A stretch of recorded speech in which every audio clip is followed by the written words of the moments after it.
first ever show here at the Upgrade Mentality.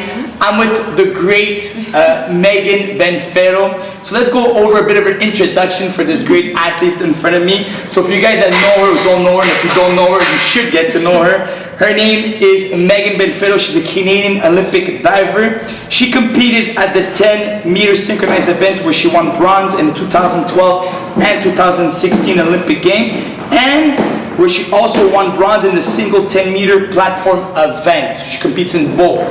Her resume doesn't end there, guys. In total, she participated in four Olympic Games.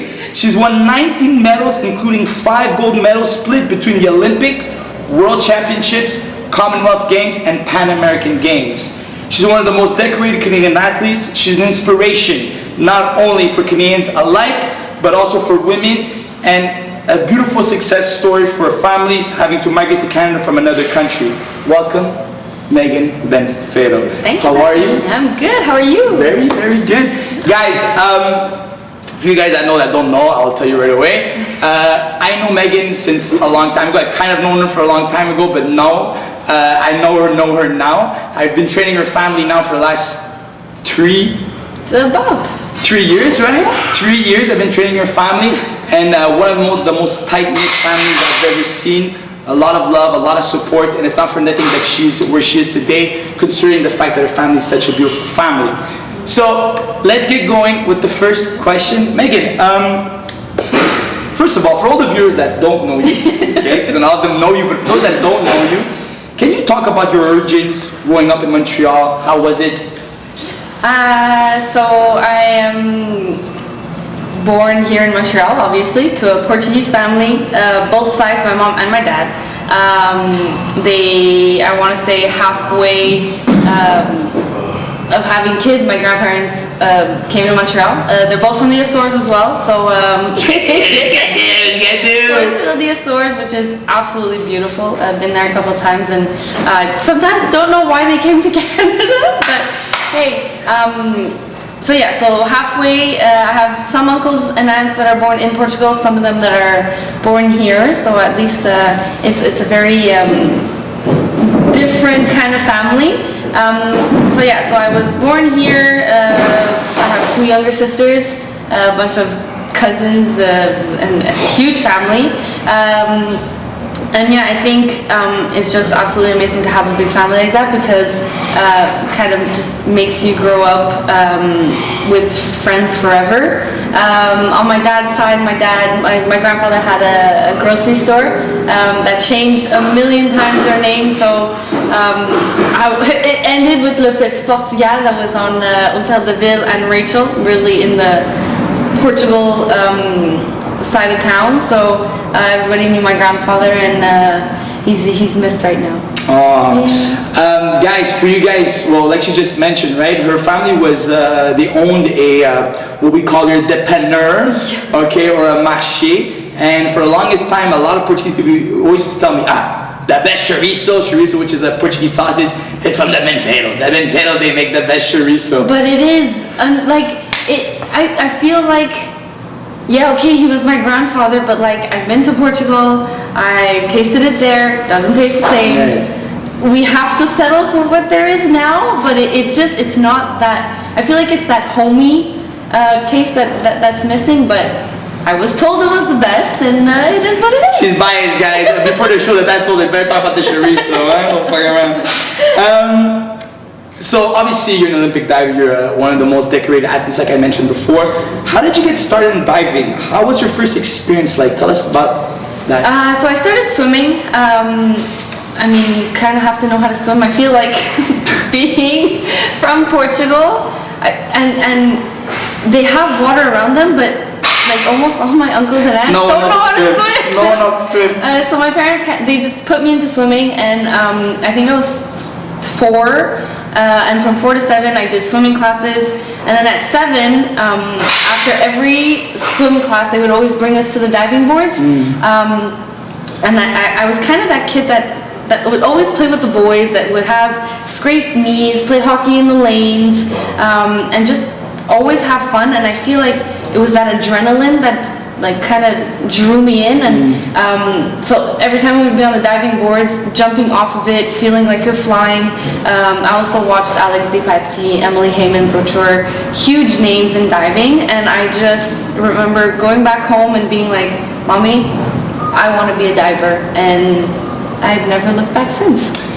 What an amazing story, guys. And for you guys that obviously you guys don't know her immediate family, but her dad is actually, he's almost 60, guys, and I train a lot of people, okay? And I can tell you that this man he's so athletic, like full body athletics. It should be Arthur athletics, okay? Just because the amount of talent he has and the amount of things that he can do for his age, which is pretty impressive. When you look at him, he doesn't look like the greatest athlete, right? Let's be honest between me and you. But he's so impressive, and not only him, but also even his twin sisters, they're really, really impressive. And even it extends to their cousins, Cyrus and Mel and Amy and all of them that I've trained. So guys, it's for sure an athletic gene. There's something running in the family. I know of 150 years ago. The Benfeito gene. 2,000 years ago, there must have been somebody fighting as a gladiator, okay? So, coming back to the Olympic Games, your first Olympic Games was in 2012 in London. 2008. In London. Beijing. In Beijing, sorry. Got my facts right around there. In 2008 in Beijing. For a lot of people, for a lot of athletes, they say that their first Olympics, or at least the Olympics, is one of the greatest moments in their lives. How do you see it? How did you live it? I feel like the Olympics are the goal for almost any athlete, especially in amateur sports, because that's what we train for. And being so young, you kind of always watch your idols. You watch them at the Olympic Games. I remember watching Emily Haymans, which was my idol when I started diving, and I'm so grateful for having the chance to train with her, and then going to my first Olympics. I went to 2 Olympics with her, so that was absolutely amazing. But just growing up and watching them and seeing how proud they are and seeing how hard they work, walking into that pool in Beijing in 2008, and it's something that I'll remember for the rest of my life, because it's breathtaking. It's you see the Olympic rings everywhere, and you're like, okay, like I actually made it. Like right. I've finally made it. I've worked hard, but it's just that feeling where it brings you to tears, because you know all the sacrifices that you've gone through to get to that moment, and then living those first Olympics. Obviously, you go there, you want to win. You don't compete not to win. You compete to win gold all the time, or to win a game, or whatever it is. But it was just to take everything in, is to gain the experience. It really wasn't the best event that we had. Me and my synchro partner Rosin, we finished 7th out of 8 teams. We were ranked 3rd. We could have been on the podium, but just being there. I was 19, Rosie was 21. Being the younger ones on the team, not knowing what to expect, I think it was just really to gain all the experience and to do absolutely everything. We went to the opening ceremonies, the closing ceremonies. We went and watched baseball. Me and Rosie went and watched baseball. We watched the water polo, not the water. She's the only person I know that likes baseball, guys. Love baseball. Big fan of baseball. But yeah, you just want to take everything in. Because it's your first Olympics, and you don't know if you're going to make more. You don't know, you know that you're going to continue. For me, it was to continue as long as I could, but you still don't know if you're going to make the next Olympics, so you just want to take everything in. So that's what I remember from my Olympics, and then obviously watching Alex Despatie and Emily Haymans win their medals, being there, watching your idols just do the best that they could that day. I remember almost passing out watching Emily because I was yelling so loud. That's a Portuguese trait, you guys, by the way. Being loud is a Portuguese trait, guys. Don't get it twisted. So it's just it's really enjoying your time, and it's kind of something that it's hard to explain to someone that doesn't live it, because you don't know how big the Olympics are. But it's huge. It's fun. It's being around people that understand you, that have gone through the same sacrifices, with sacrifices of not going to school, or sacrifices of being injured, and things like that. So it's just that's really the what I take away from my first Olympics. How was it to put that Canadian flag on your back and going through the ceremony and stuff? It must have been. I obviously I never lived it, right? But as a person that watches a lot of sports and watches, like I think everybody watches the opening ceremony because it's so beautiful for us at home. How was it for you as an athlete and having to sacrifice all of your life to get to that point? It's crazy to think because you don't even know how you're gonna feel until you actually walk out into the stadium. What I learned is that Canada, even before I got there, is that they sing the national anthem before walking out, and that's something that it gives you goosebumps because you're like, well, okay, like I'm part of this team. I'm part of this team that's going to compete for Canada. Canada that's recognized as one of the best countries out there just because we're close. Everybody cares for each other. So just having that feeling walking out was incredible. It's like it brings you to tears. But they're happy tears because it's like it's finally happening, and then you walk out and you see your flag bearer with the flag just waving, and you're like, okay, like it's real. It's actually real. Gives goosebumps. Obviously, I know your parents, and I know how important good parenting is to become a successful athlete and everything that goes around with it. So the question I have for you is, your parents obviously played a large role in your success. Tell us about having a strong foundation for succeeding not only in sports but also in life. I'm trying to answer that without crying because I love my parents, and I honestly don't think I would be not only the athlete that I am today, but the person I am today. To me, they kind of just put me into a sport, which was swimming, and it just because I needed to learn how to swim. Right. I fell in love with diving, and they never forced me to dive. And I feel like that's something that parents have to learn, is you can put your kid into any sport that they want, and when they fall in love with something, leave them. Right. Like they have to really enjoy what they do, and if you force them because I don't know, let's say my dad had a son and he really wanted to play hockey, but he didn't like hockey. You can't force someone to do something that they don't like. They're not going to enjoy it. They're not going to have fun. They're not going to go far because they don't want to be there. So having my parents just let me do what I want, and then if they wanted to punish me, it was, you're not going diving today. And I was like, no, do your homework. No, but okay, I'll do my homework because I want to go diving. And I genuinely love diving, and I didn't have parents that forced me and like, you have to go diving, you have to be good, you have to make the Olympics, you have to do this. It was more, you do what you want, it is what it is. If you're happy with your results, good. Like obviously they're upset when I don't do well, but it's at the end of the day, I'm the one that's diving. So just having their support and being there for me, I think that's what brought me this far, and that's what helps you the most, because when you have supportive parents, regardless if you win or lose, they're always going to be there for you, and you're always going to be loved. And I think that's what's the most important. That's what my parents have done for me, and still today I'm 32 years old, and my dad's like, okay, when are you going training? And I'm like, let's go, you need to train. You have to go, and I feel like that's the support that an athlete needs or a child needs. And I would not be here without my parents, and I am grateful for them. I thank them from the bottom of my heart, because obviously without them I wouldn't have been here. But even my sisters, I always mention them because they have gone through a lot. I mean, as an Olympic athlete, I'm never home, and it's always about Meaghan. It's always, oh, Meaghan's here, Meaghan's there, Meaghan can't make it to a family event, can we move the date? And then my sisters are always known as the sisters of Meaghan Benfeito. Right. But to me, they know me as Meaghan, their sister. Yes. So it's a lot of sacrifices for them as well, and again, I can't thank them enough for doing that. And I always try to remind everybody that will say, oh, Meaghan. It's like, yeah, but Chelsea and Alicia are here too. Yeah. So just my really close family. Grateful for all the support that they have given me, and honestly, I wouldn't have done it without them, because I feel like every time I would leave, it was always, I miss my sisters, because we're that close. Right. How does that dynamic play out? Let's say, for example, in your sense, right? You're saying that, you have two sisters. By the way, her sisters are two twins, right, guys? So how does that dynamic play out where, and a lot of children, and I think a lot of families that are not as so sound like yours is, or tight-knit like yours, it's very easy for other children or from the family to get jealous of that kid that's progressing, that's doing a sport, right? How did your parents deal with that and trying to balance it all, kind of?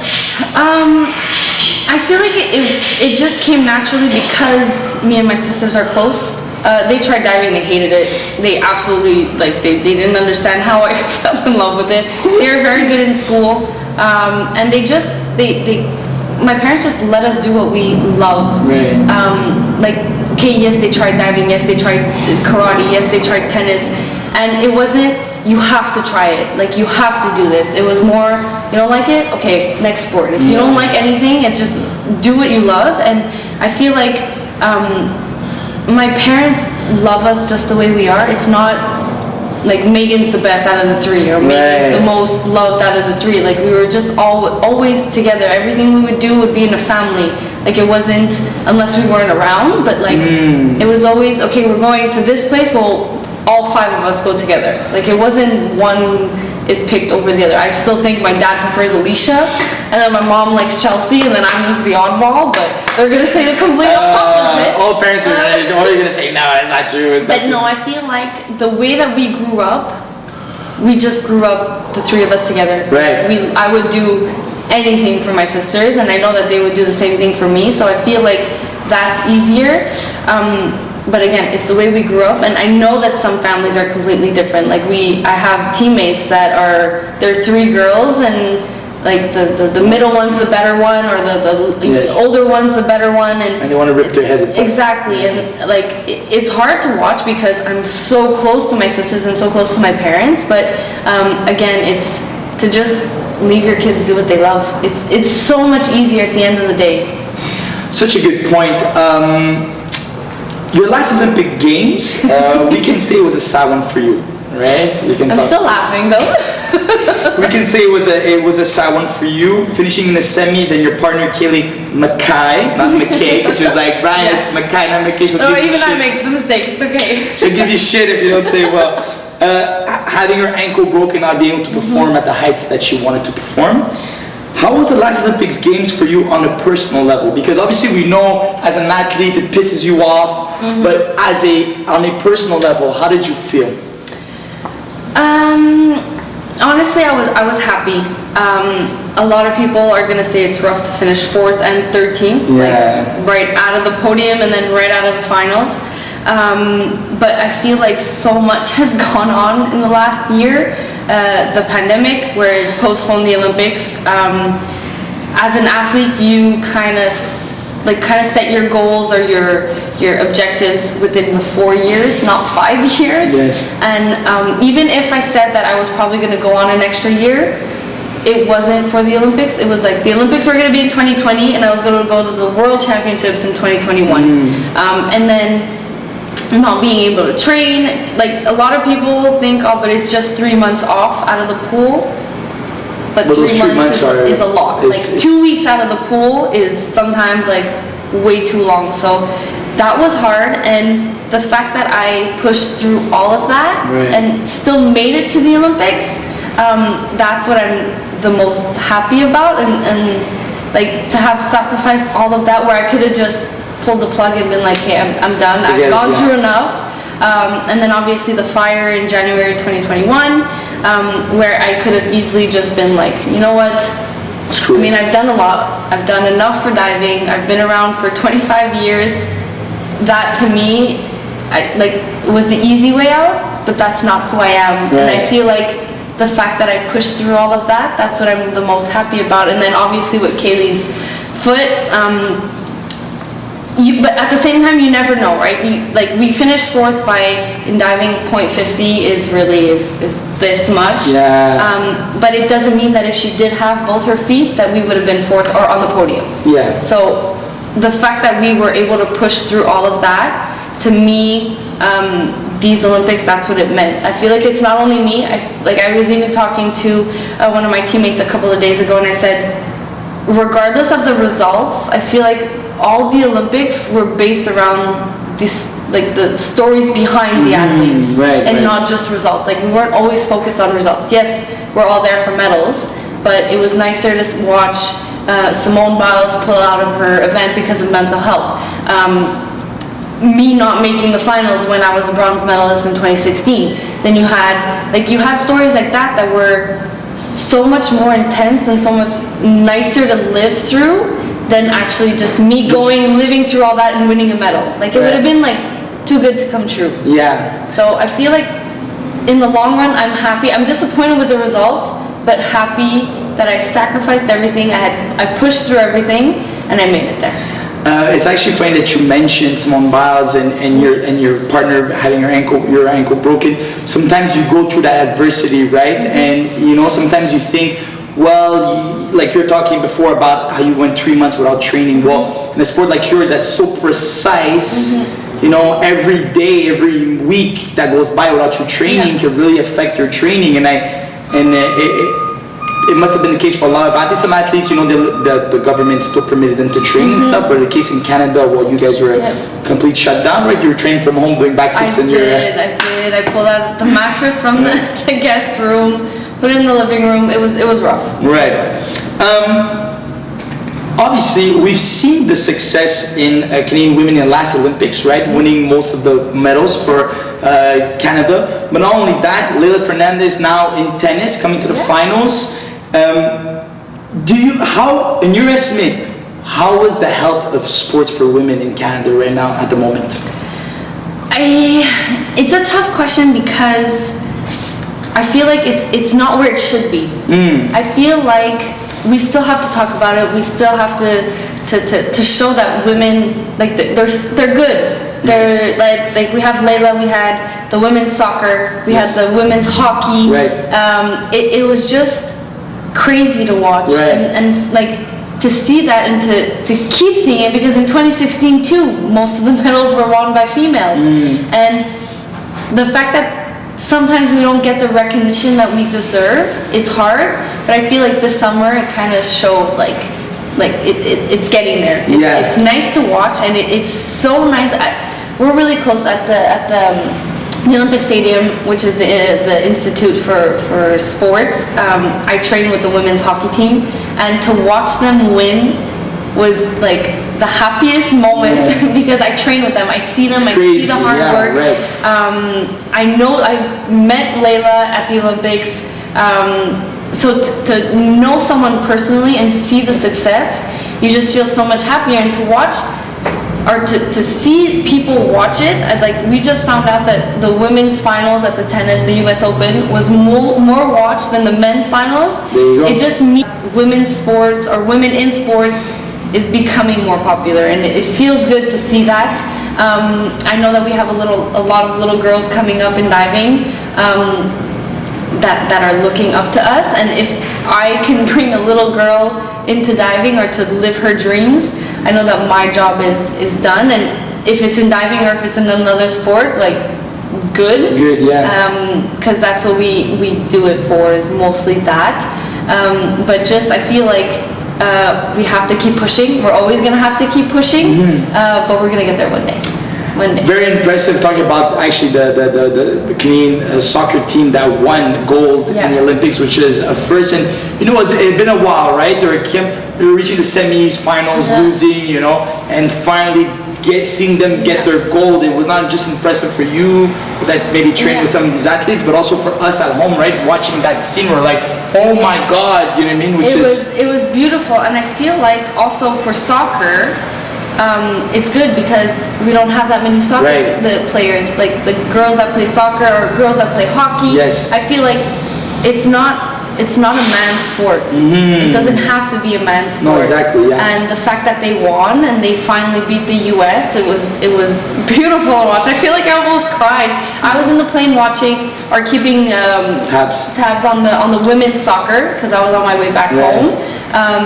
But it was announced in the plane. Everybody was aware that they were playing and they were winning, and they were so it was fun to watch, and it's just nice to see that the girls are they're gonna keep pushing regardless if they think that we're not as good as the men, but we're still here, we're pushing as much as we can. like I say, keep looking fine and divine like that glass of wine. That's the most important part, okay? Next question here. Being an Olympian obviously takes a lot of sacrifice and willpower, right? In your estimate, what would you say is the most important mental attribute one person needs, not only in sports to succeed, but also in life? Yep. It's funny that you say one, because I don't think it just takes one. I think it takes a lot of things. In my case, it was sacrifice, determination, perseverance, resilience. Resilience really came out in the last year. I feel like with everything that happened, to always look at the positive side of things is what kind of stood out for me. But in sports or outside of sports, I keep saying to the younger ones when I speak to them, it's, you can have a dream, and it's to believe in that dream. It could be to go to the Olympics, it can be to become a doctor, it can be to become absolutely anything in life, or just have that one goal, is always to believe in them. To me, hard work and determination is to know that your dream can come true. Good point. I feel like it could be like literally anything in life. You want to buy yourself an iPhone, and you work towards that dream. You keep your money aside, you save your money, and then when you get that phone, you're like, I did it. So it's a lot of sacrifice, a lot of determination. There's people that do it completely different. For me, my sacrifice was my social. I didn't go out, didn't have a lot of friends outside of diving. All my friends were really inside of diving. After high school, I didn't go to college, I didn't go to cégep, because to me, I like to be perfect in my things, and I couldn't split my time. I didn't want to go to school and then not get good grades. I would have been really upset at myself. But you have to be willing to do those sacrifices. You have to be okay with them. You have to, and it's okay to cry. To me, that's something that I tell the kids too. It's okay to not be okay. It's okay to have your... Yes, being vulnerable is very important. Yeah, for sure. Your moments, especially in the last year with the fire, the pandemic. I think I cried almost every day. But it brought me to where I am today, and I'm happy because I feel like everything happens for a reason, and if you're able to push through, like nothing in life comes easy. Unfortunately, like it's hard work, it's sacrifices, and having that goal or having that dream there, regardless how hard it is, when you get there and when it comes true, the satisfaction of it coming true is like, okay, like I'll do that all over again. So like, just being at the Tokyo Olympics to me was a goal itself. Yes, I wanted medals. Everybody wants medals, but that was my goal, was to get there, and I did. And it's like, I'll cry every single day if I have to. So that's something that I keep telling the kids, is it doesn't take just one thing, it takes the whole package, and you have to be willing to get criticism. You're gonna have to. It's not because, let's say you're in a sport that your coach tells you, oh, that was really bad. Right. Because by him telling you or her telling you that it wasn't good, now you're going to know what to work on for it to be better. Yes. And then I also say, it's always, you learn more from losing than from when you win. 100%. Because when you're always on top, then you have nothing to work on. But when you lose, then you're like, okay, that I did wrong. That I have to work on. This I did. Where it's that's how you learn. Yeah, you have to be constructive in your criticism, right? There's all those things that bring you to realize your dream, and you have to be willing to work towards them. It's such a beautiful thing you talked about, right? About believing and having that determination. Because I've always said to people that the belief is your car, and determination is your gas, right? Exactly. And if you don't believe in what you're doing, if you don't believe that you're the best in your domain, if you don't have that belief, it's gonna be very hard for you to have that determination that follows that belief, right? You're not gonna want to sacrifice being a plumber if you think of yourself as being the 500,000th best plumber in the world, right? You want to think yourself as the best. So if you want to be the best, you got to put the sacrifice, and you got to be determined to become the best, which is a very, very good point. as an athlete, obviously, an Olympic athlete like yourself, such a high level athlete, we go through high moments and low moments. How do you navigate winning one day and losing the other day? Because a lot of people, you know, they think that winning is a linear, you know, it's linear, right? You're always winning until you get to the top. But we know in sports and life in general, it doesn't work like that, right? So there are moments where you're gonna win, there are moments where you're gonna lose. How do you navigate never getting too low, never getting too high? That's a good question, because I used to, I hate losing, and that comes from my father. Right. It's when you're second, you're first place loser. It's like winning is everything, but losing sucks. So good. I feel like I used to be really bad at losing. Like you get upset, you get angry. I did this wrong, I did this wrong, I did this wrong. But like I said, by losing, that's when you learn the most. Right. So it makes winning so much better.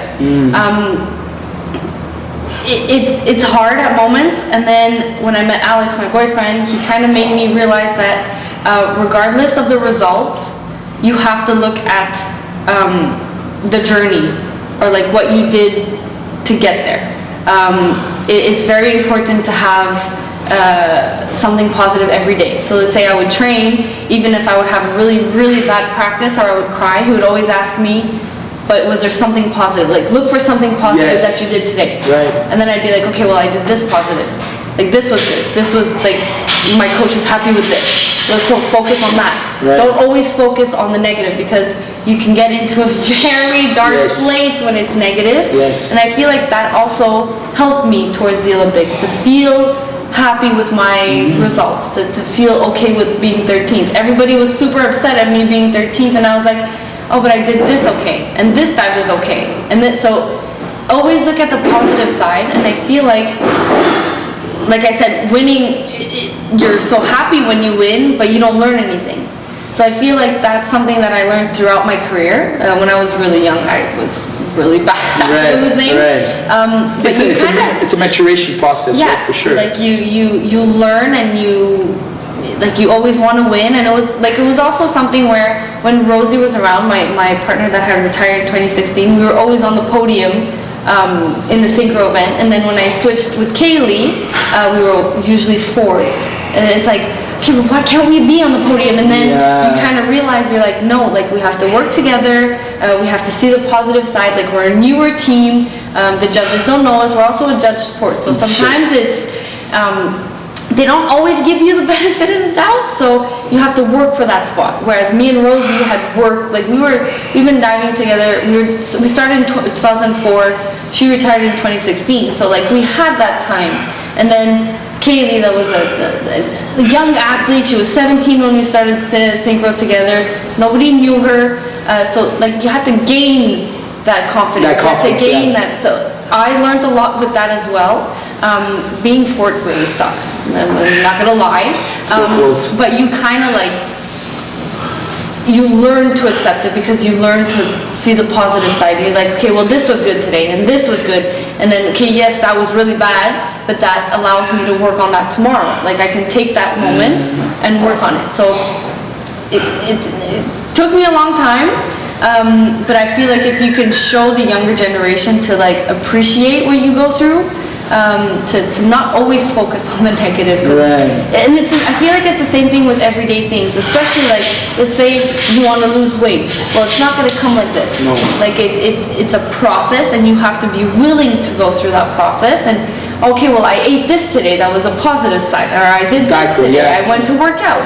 You don't have to work out for 8 hours. You can work out your half an hour, and that was a positive thing of the day. So I feel like people need to realize that things don't come easy, and you have to work for them. And to me, it's always, you have to look at the positive side, and that's what's going to make you not only happier in what you're doing and what you're trying to achieve, but it's just going to make you a happier person in general. Yeah. Such a good point that you had mentioned, how looking for the positive in the negative, right? A lot of people, like you had mentioned, something bad happens, everything that was not good. You need to do this. You need to train on this. They have a coach for that. Right. They have a trainer. They have someone that is paid to do that, and is, because my coach, won't lie, was an asshole. Sorry for my language, but he was not nice. You heard it here first, guys. Upgrade mentality.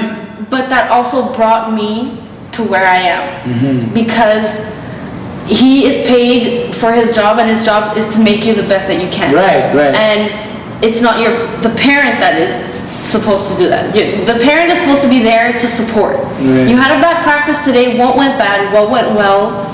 Okay, we'll work on it. Right. Not be like that. Not be a second coach. Yeah, exactly. Not like you just got shit from your coach. You don't need to get shit from your parents. Right. Like, it's to be that supportive parent, and that's where my parents were absolutely amazing at that, because we'd always have that period of time where I'd come home, how was practice, this was bad, that was bad, and then finished, move on. We don't talk about it anymore, and that's it. Like, because the more you dwell on it, the worse it gets. Like, you think about the negative, and, oh, I'm not good, and then the questions in your head, it's, do I deserve to be there? Am I good enough? Am I ever gonna make it? So having both people tell you that you're not good, obviously you're not gonna believe in yourself. You're not gonna have the confidence to make it. So I feel like, okay, yes, my coach was an asshole. He wasn't mean. He was just like, it was like, okay, that wasn't good. Like, what are you doing? You know how to do it. Why are you not doing it properly? And then it's the way it's said, right? It's not like there's ways of being mean. Right, it's not right. Yeah, for sure. You that's why I said constructive criticism. It's not like you don't want to be mean towards someone, but again, they're in a sport or in school, and those people that's their job, is to help you get better. It's not your parents your parents are just there to support you. Right. So I feel like parents need to know that difference. I've been around plenty of parents that are like, you need to do this, you need to do that, and then you look at them and you're like, but what do you know? Thank God my parents are not like that. Like, they're not mean, they just let me do what I love. So again, let your child enjoy what they're doing. Like, yes, push. Like there's a way to do it. And I feel like the best way to do it is to be supportive, and it's okay to be like, okay, you had a really bad practice today. Right. Yeah, I did. I really did. And it's to be okay with it. Right. It's not to be mean or arrogant or rude, or because then it's gonna turn the person off. The kid or the whatever the person is not gonna want to do it anymore. And that we don't want people to quit. It's better to go further. Like, to me right now, regardless if I retire today or in 6 years, I never quit on anything, and that comes from my parents. They never, you don't quit on anything. And again, when the fire happened, when the pandemic happened, I could have quit. That wouldn't have been retired to me. Yeah. Like, to me, retiring is going all the way and then being okay with that decision.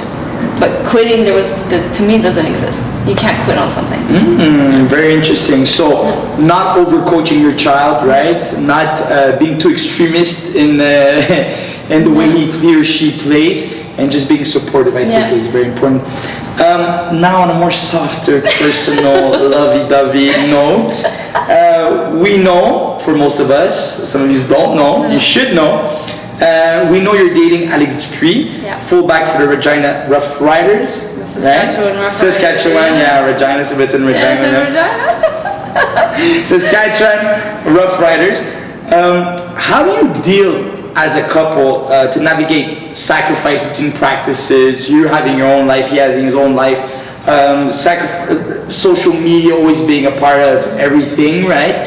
And also the pressure, all the pressure that comes with it. How do you guys navigate through that? Because even for normal couples, it's difficult, right? As two athletes, how do you guys navigate through all that?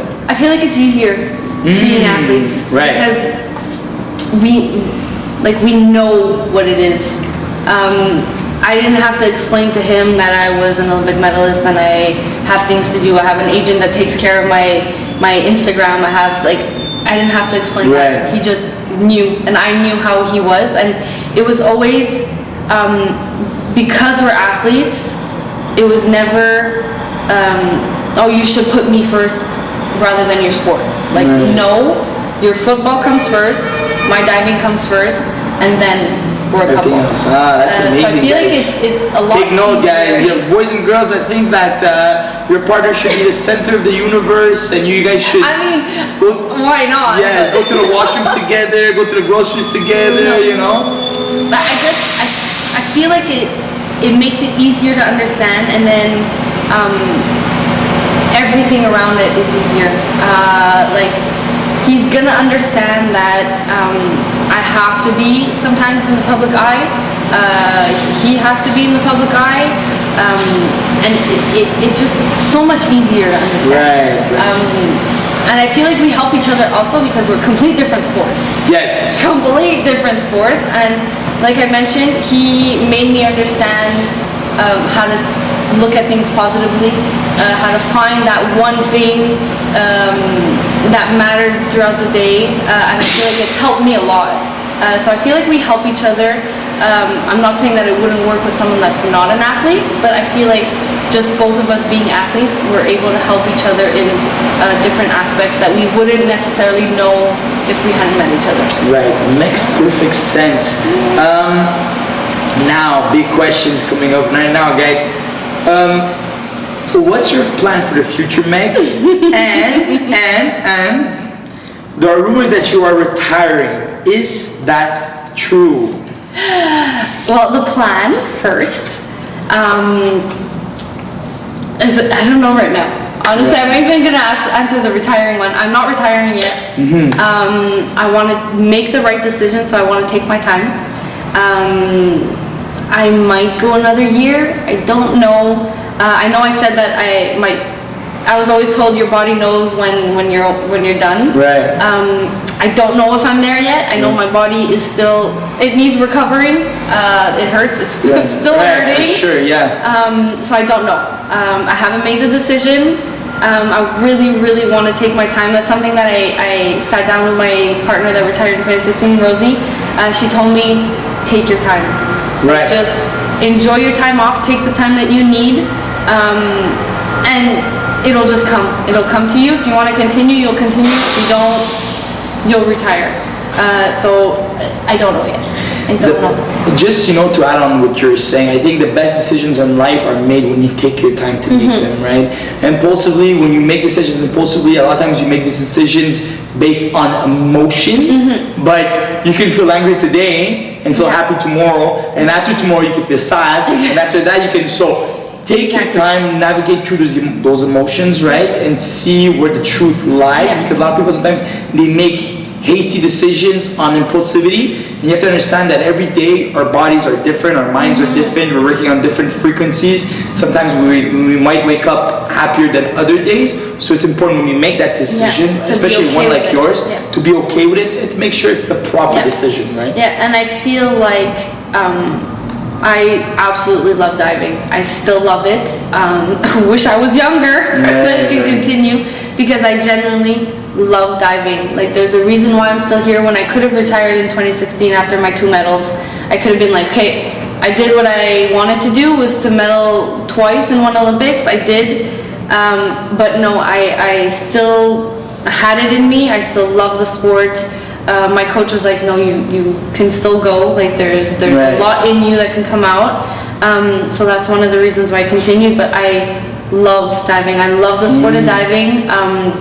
So that's why it's a hard decision, because I could go another year. I will not go to 2024. That's way too far. I kind of want to move on with life as well. Right, for sure. But one more year maybe. So that's why it's a difficult decision, but I want to make sure it's the right one. And then the plan is I want to go back to school. Like I said, I absolutely love school. I didn't stop school because I hated it. I didn't go because I didn't want to get bad grades, because in high school I was really good at school, so to me there was no way that I was going to fail or something. So I wanted to really focus on diving at that moment. So I want to go back to school in early childhood education. Nice. To eventually open a daycare with my sisters. They're both educators, so again, coming from a big family, we have a lot of little cousins. Yes, they do, guys. I can. So we've been around kids almost all our life. So opening a daycare will be the next dream. Now, two last fun little questions I got for you, and let's wrap this up. Countries, you visit a lot of them, right? You visit a lot of countries, training in different countries, competing in different countries. Which did you like the most, and why? So I'll say the prettiest pool that I've ever dove in was Barcelona. Okay. The view was insane. It had the Sagrada Familia. Wow. Like the pictures. Crazy. It was an outdoor pool. So that was the prettiest pool I've ever been to. But my favorite country is Australia. With the Aussies. It's just the people there just make you feel like home. They're very similar to Canadians. They're very family. They're very close. I mean, if you look throughout the pandemic, they're shut. They don't want anybody there. So for sure. It just shows what kind of country they are. Like they're very close. And just being there it's beautiful. The people are nice. The cities are beautiful. The country is amazing. Their beaches are beautiful. So that to me is. God damn you, Australians, for your beaches. You have no freaking beach. So that's my favorite country. But the most prettiest pool was Barcelona. Wow. And lastly, last question: if you were a fighter / wrestler, boxer, whatever you want, what would be your coming out song? How about like Diver walking out for a parade? That works too. Makes more sense. I don't see myself as a fighter. But I have to go with The Champion from Carrie Underwood. Okay. And that was a song that me and Kaylee played quite often. Even Jennifer Abel, we had it on a couple of times throughout the Olympics. It's just it's a song that it motivates you. Right. But like her lyrics in the song are perfect for athletes to get them motivated and want to work hard towards your dream. Well, that's amazing. Meaghan, I want to thank you so much for being here.